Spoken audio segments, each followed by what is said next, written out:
Grab your favorite beverage. It's time for Porch Therapy with Edward Dino and Keith Villery.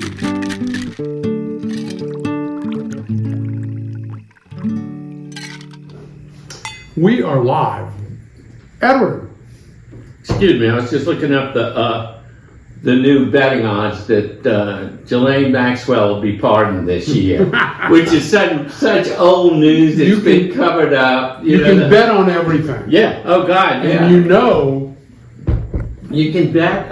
Trump will tell all of his friends which way to bet. He'll. Well, you know, they're betting on whether he'll bomb Iran tomorrow night. Oh, tomorrow night again? Yeah. I mean, he's threatening them. Yeah, it's amazing how that works now. You know that he's only made $1.4 billion in crypto, but he's made a lot of billions on all these things.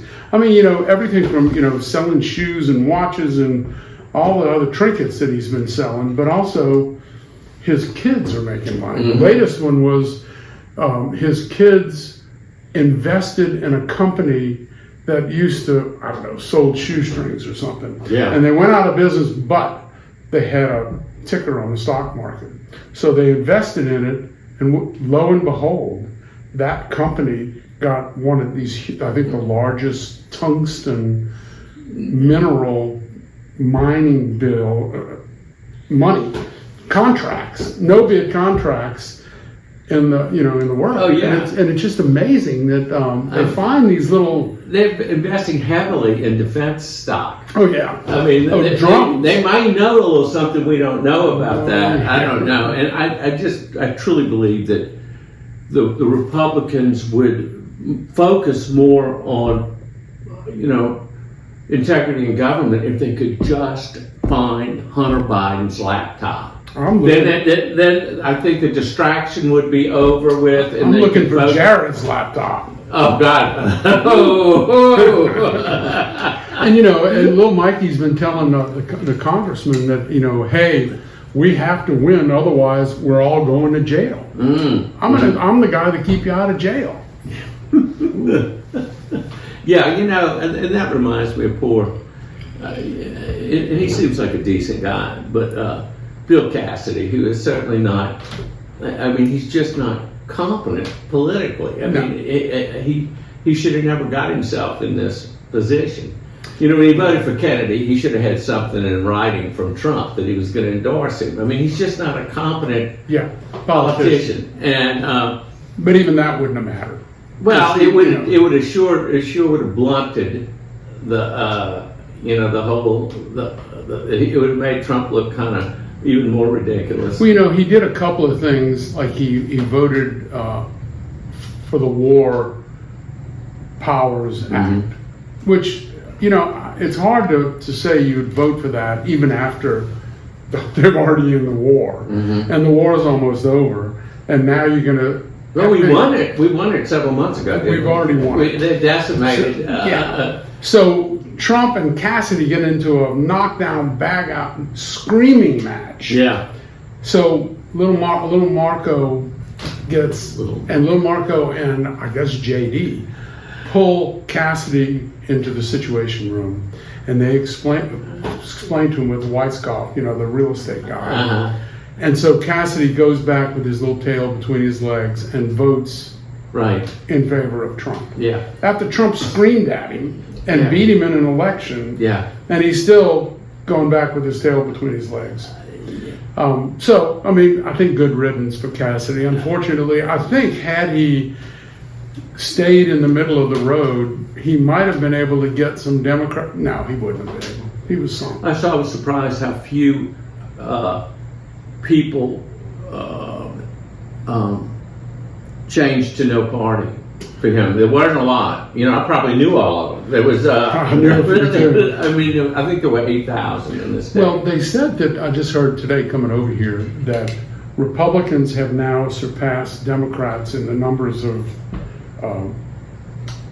registered voters by 2,300. And I think when you did vote Republican, if you were no party, you had to sign an affidavit that you were a Republican.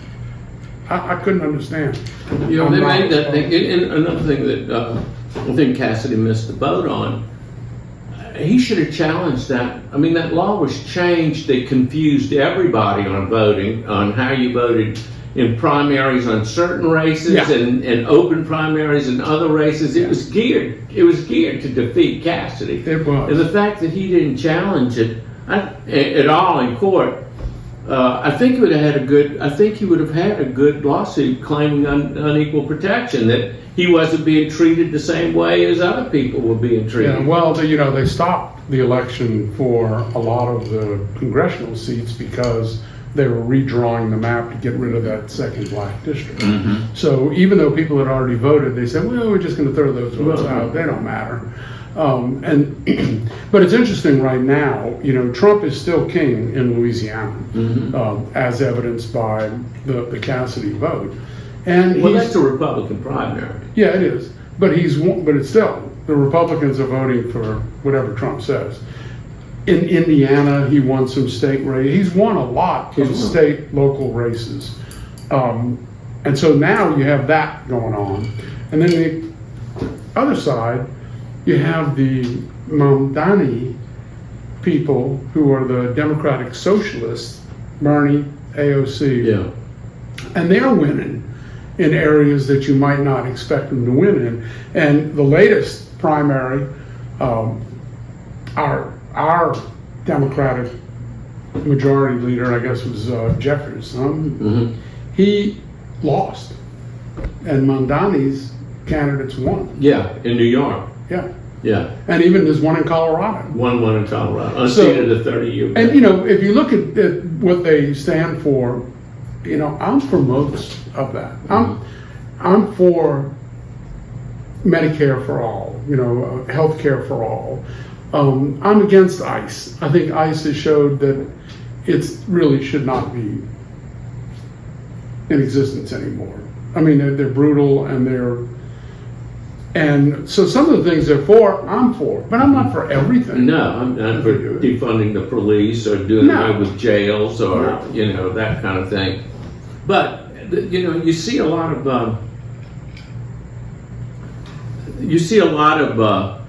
as the Republicans say, pearl snatching from the Democrats on this idea of some progressives getting elected to be nominated, which I think, and of course, Democrats aren't particularly good at politically messaging, but I think there's a real opportunity here to say, look, the Democratic Party is a much broader party. We want to work the social issues out in the political realm. We don't want to have violence. We want to work it all out politically rather than burning cities down and all that kind of stuff. And as opposed to the Republican Party, which is basically has no room for any disagreement. I mean, it's basically a cult.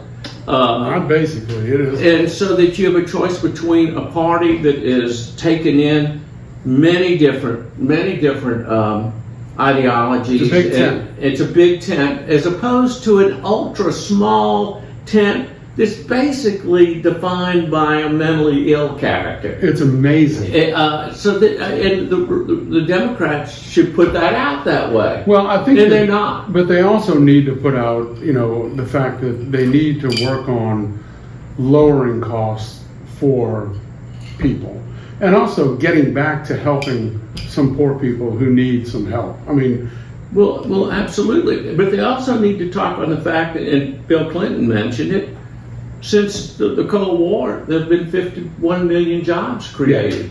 And the Democrats created 50 million of them. I know. That's the Democratic Party needs to talk about that, and it needs to talk about the fact that affordable care is now out of touch for millions of people, that food stamps have been cut, that foreign aid, they should have a big billboard with a ticker of how many lives have been lost. I like that billboard idea. I think that Morris Bart can show how many billboards does Morris Bart have. Well, they all do.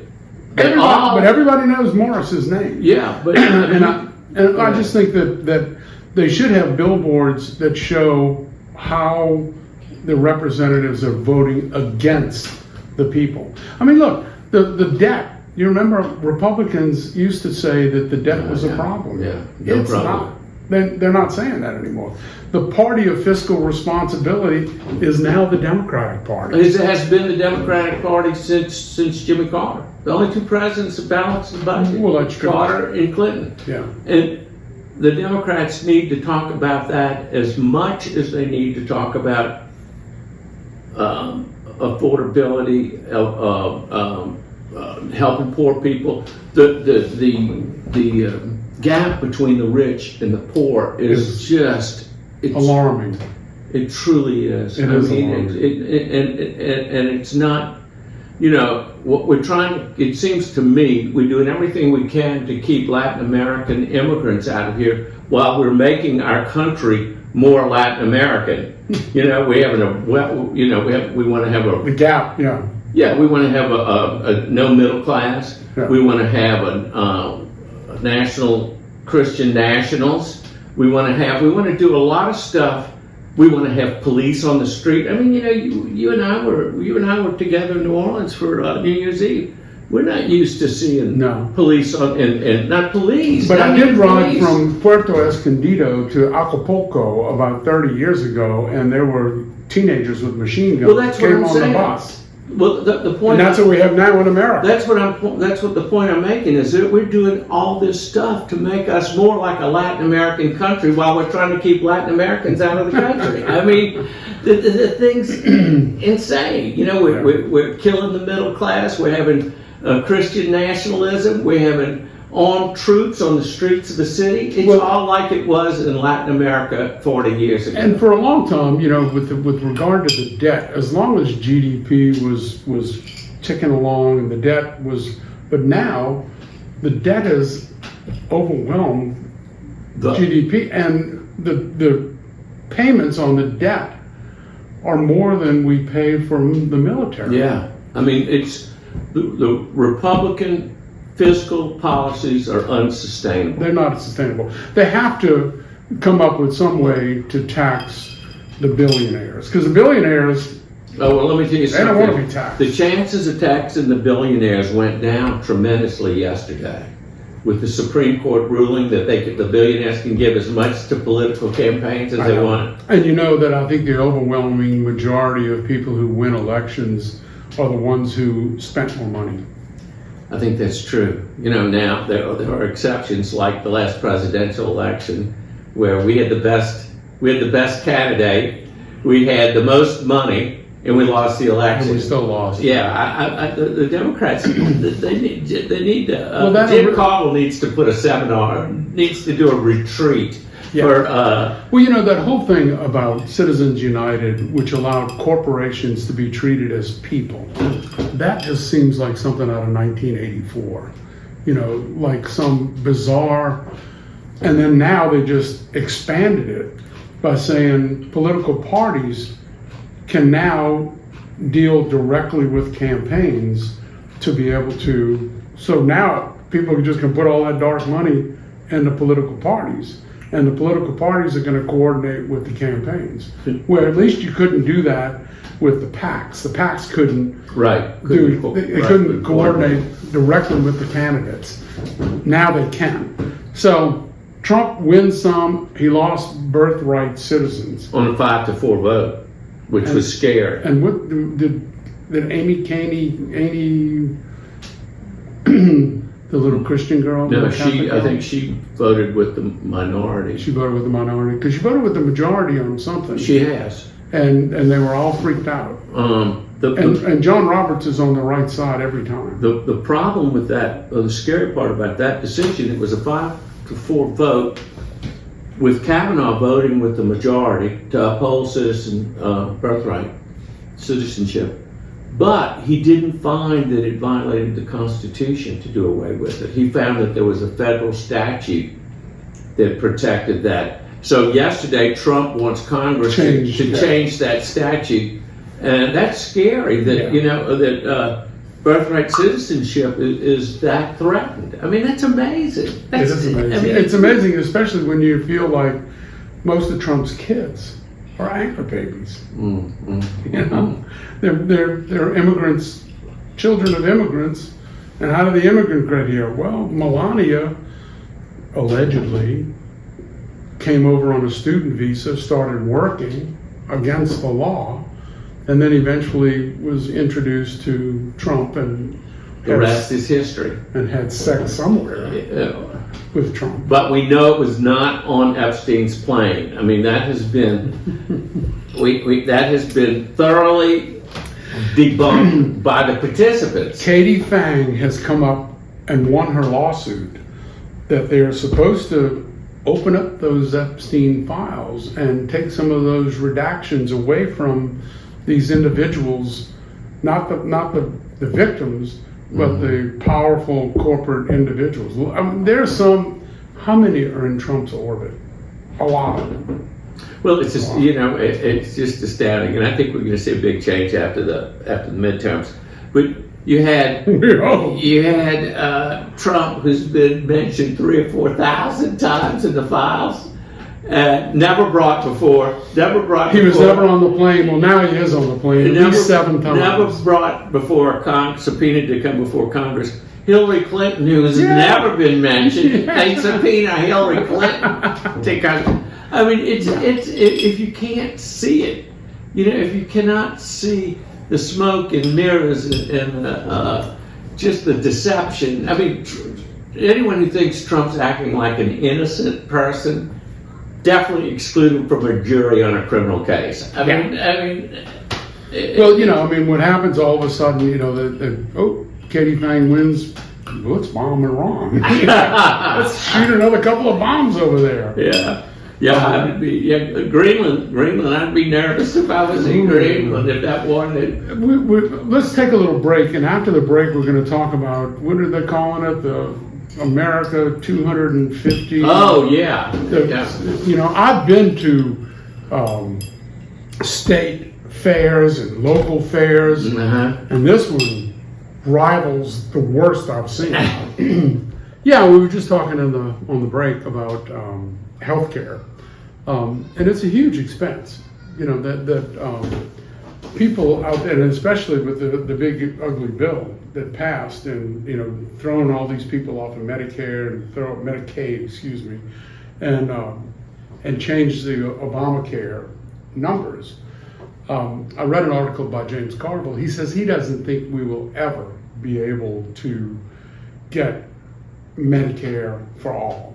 He just says it's just such a big beast, and it's so that it should just, every year they should just try to change it a little, a very little, and eventually you might be able to change the direction. I don't know. You see these Democrat socialists, they all want it, and I want it. Yeah. Oh, it's the most efficient. It's more efficient than the private sector as far as administrative costs and all of that kind of stuff. But I think that it's very difficult to understand and project what will happen in the next 10 years with AI.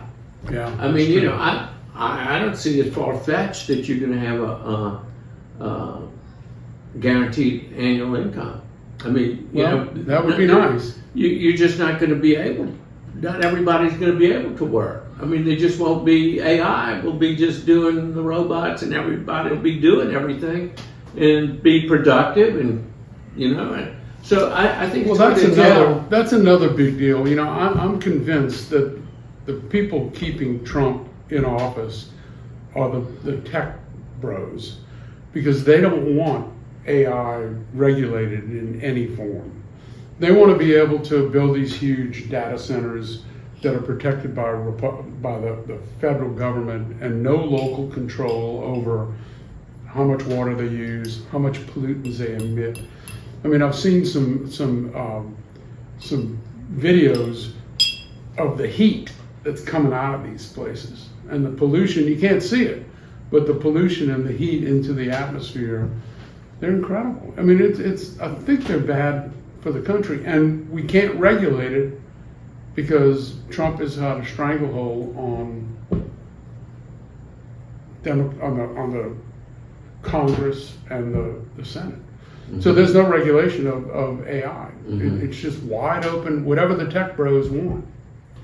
And I think that's really going to change. I hope that changes with the change in leadership in the midterms. Well, I think that the new progressive Democrats will probably give us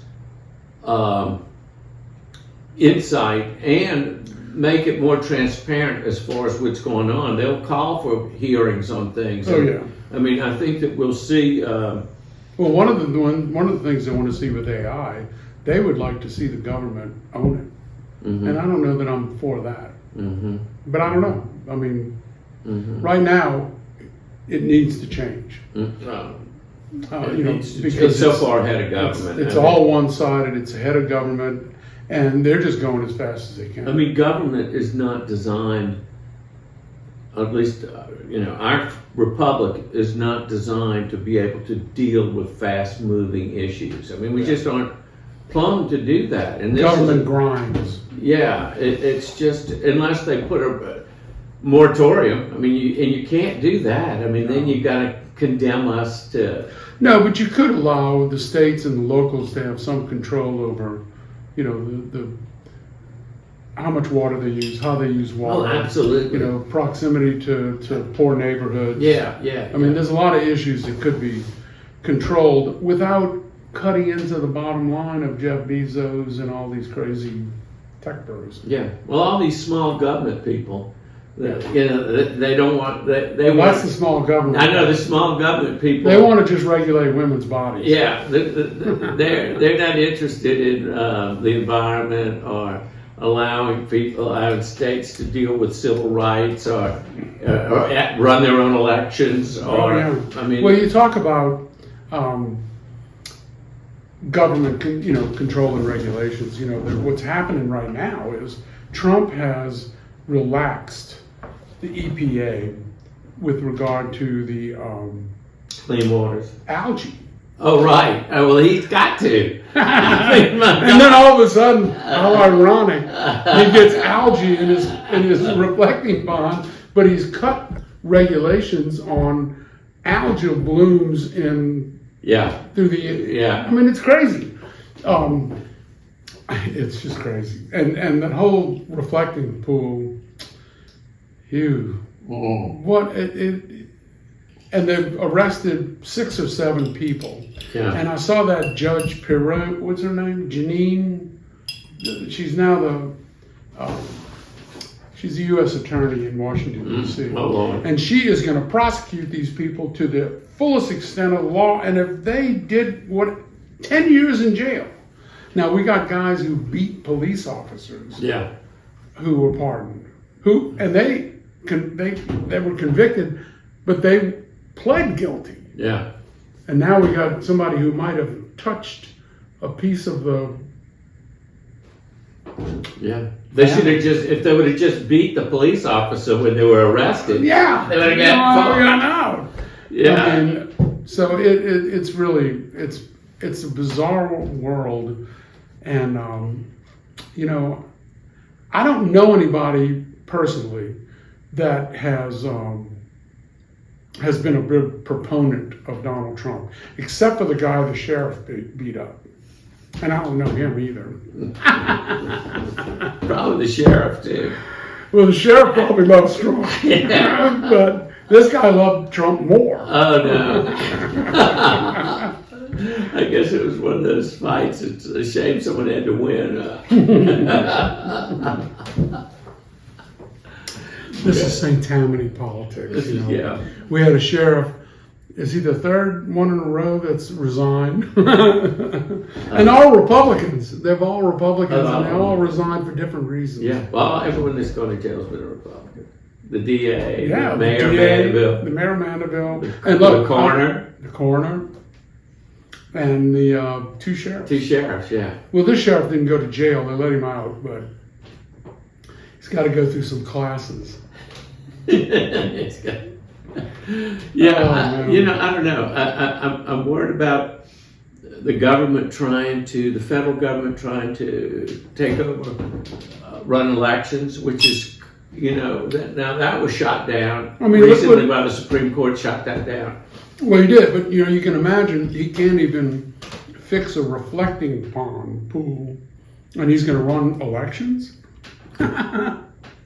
Well, it's true that everything he's basically touched, from the White House to the reflecting ponds to NATO to the Republican Party, he's destroyed it. Yeah. I mean, he's just not competent to. The East Wing is, he's destroyed it's everything. a construction site.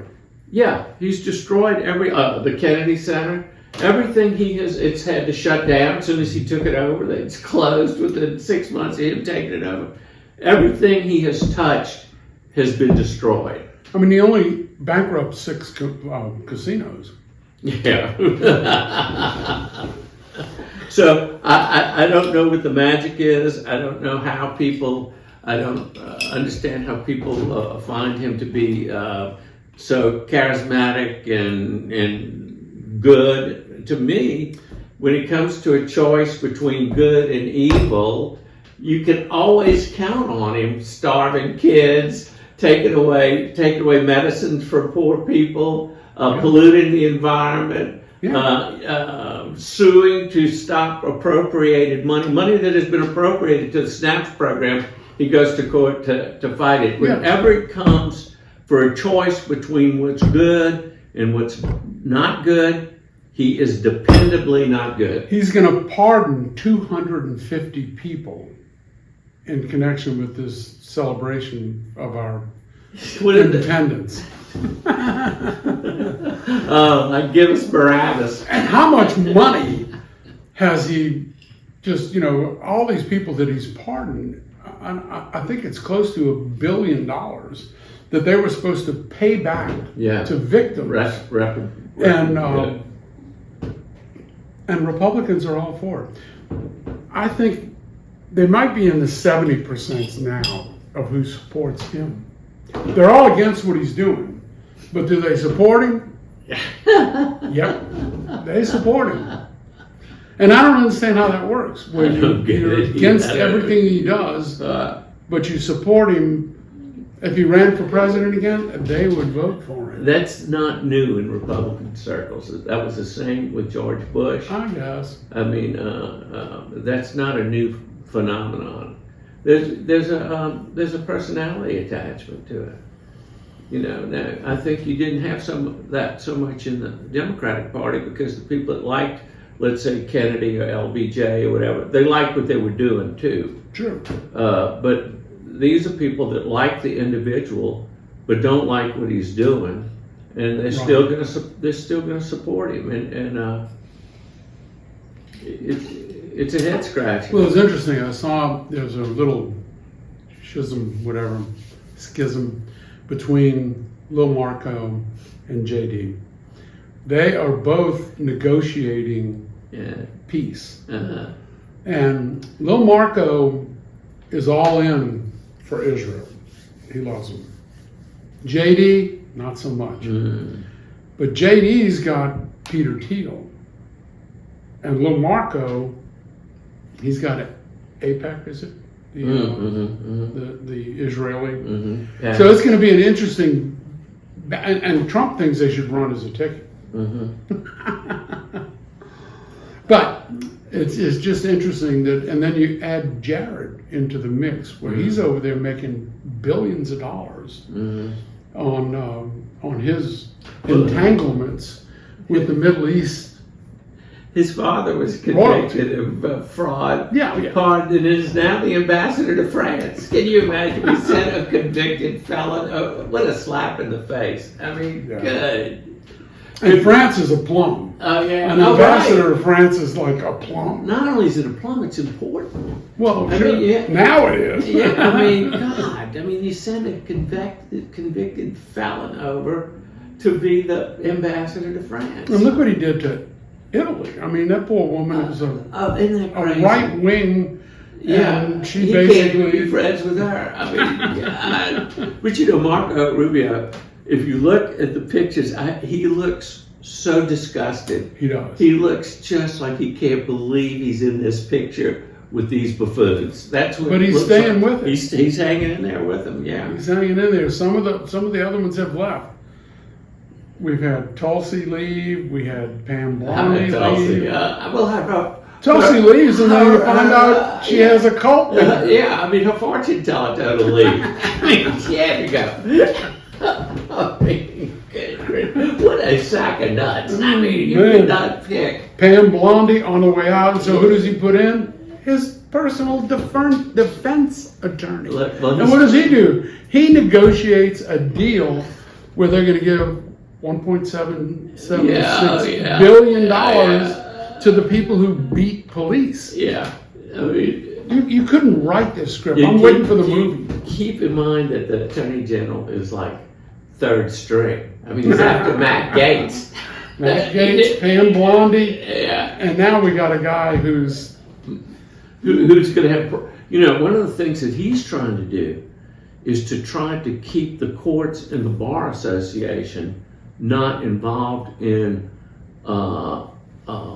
ethics control over attorneys that are appointed by the government. It's amazing. So that now, because you work for the government, you don't have ethics. You don't have any more ethics. I mean, that's now that you're a public servant, right? I mean, that's where their mind is. That's where they're. So, I think they're going to have problems with that. I think the courts. Every day is I'm almost exhausted from trying to watch the news. Sometimes I just have to not. Yeah. Turn it off. But it's interesting. I'm starting to watch these things that show the Democrat or the liberal and the conservative views, and it's like the same headline written two different ways. And it's, I do side with the liberal way. I'm sorry, but I'm not sorry. I mean, I think it's more real. The Republican and the conservative way is like, it's a fantasy. I mean, it really is. It's incredible. So we are back as a Porch podcast, and maybe we'll do more of these. Oh, I think I definitely see more in the future. I got some microphones. I just got to figure out how to hook them up. But once we get these big microphones, we're going to have these big microphones. It'll be dramatic. And we're going to start having some, we need to have some guests. I think so. And I think we're going to have some guests maybe, I don't know, maybe we can get them next month. I am going to be out of town in middle of the month, but we'll be back. We can be back next week. We could be. We could be back next week. I mean, stranger things have happened. So, if you have any comments, aporchpodcast@gmail.com. Send us a link, and if you do a voice question, we may be able to figure out how to put that on the air. Exactly, yeah. So, sayonara. We will see you soon. Keep up the good work. Keep up the good work. Good night. That beautiful music is Zach Villery. Check him out on Spotify, Apple, YouTube, or wherever you get your music.